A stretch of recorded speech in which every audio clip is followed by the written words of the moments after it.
ঠাঁই নেয়ার আর কোনো বিকল্প ছিল না। উপায় না পেয়ে নারকেল গাছে চড়ে বসেন শ্রীলঙ্কার অনুরাধাপুরের এই বাসিন্দা। নজর কাড়েন উদ্ধারকারী হেলিকপ্টারের। সেখান থেকেই তাকে উদ্ধার করে শ্রীলঙ্কার বিমান বাহিনীর সদস্যরা। ভারী বৃষ্টি আর বাঁধ থেকে ছাড়া পানিতে তলিয়ে গেছে নিচু এলাকা, বিশেষ করে পুরো উত্তরাঞ্চল। দুর্গত এলাকাগুলোকে এক একটা ভাসমান দ্বীপ বলে মনে হচ্ছে।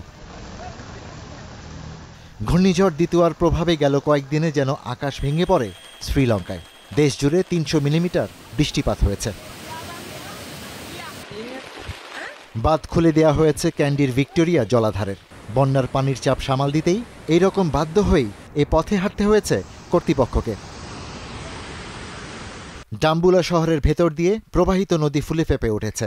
বানের তোরে ভেঙে গেছে সেতু, ভেসে গেছে দুকুল, বাদ যায়নি হাসপাতালও। এ সরকারি হাসপাতালের একটা অংশ ডুবে গেছে, ওয়ার্ডে ঢুকেছে পানি। তারপরও জরুরি পরিষেবা সচল রাখতে কাজ করে যাচ্ছেন ডাক্তার, নার্সরা। বন্যার পাশাপাশি দেখা দিয়েছে ভূমিধস। উপড়ে পড়া গাছ আটকে ফেলে রেল লাইন। পাহাড় ধসে চাপা পড়েছে ঘরবাড়ি ও স্থাপনা। সেখান থেকে একে একে উদ্ধার হচ্ছে মরদেহ। প্রাণহানি বাড়ার আশঙ্কা কর্তৃপক্ষের।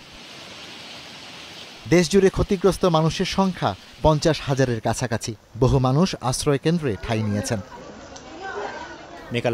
সাম্প্রতিক ইতিহাসের সবচেয়ে বড় প্রাকৃতিক দুর্যোগের মুখোমুখি হয়েছে শ্রীলঙ্কা। ভারী বৃষ্টিপাত ও ঘূর্ণিঝড়ে এই পরিস্থিতি সৃষ্টি হয়েছে। দুর্যোগ কবলিত শ্রীলঙ্কার জন্য সহযোগিতার হাত বাড়িয়েছে প্রতিবেশী ভারত। ১২ টন ত্রাণ সামগ্রী নিয়ে কার্গো বিমান পৌঁছেছে কলম্বোতে।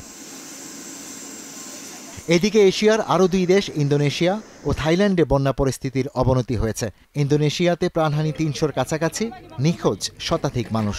টানা বৃষ্টিতে সৃষ্ট এই বন্যায় থাইল্যান্ডে মারা গেছেন ১৫০ শতাধিক মানুষ।